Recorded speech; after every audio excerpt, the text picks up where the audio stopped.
A composting plan affecting thousands of New Yorkers. The new regulations that were put in place just April 1st, but now the city is pausing most fines to allow more time to learn the program. And many New Yorkers complain that figuring out which bin to use was leading to a lot of confusion.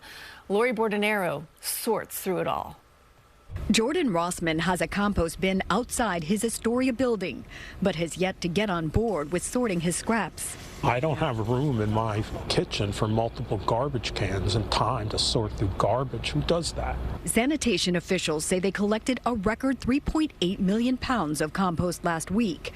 But on Friday, Mayor Adams announced the city will temporarily pause compost fines to buildings under 30 units.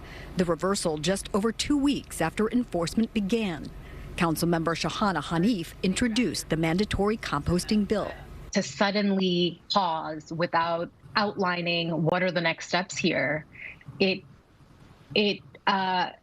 brings to question, will this administration gut the program entirely?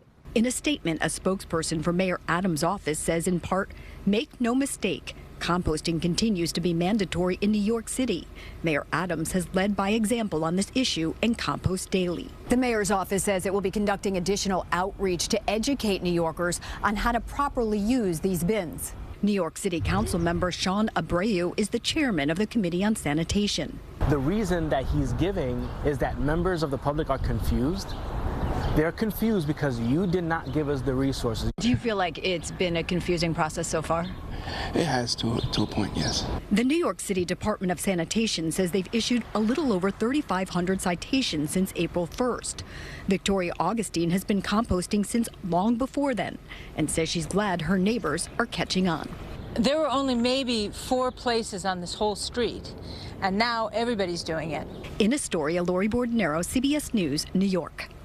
The mayor's office says buildings with more than 30 units that receive more than 4 warnings from the Department of Sanitation will still face $100 fines.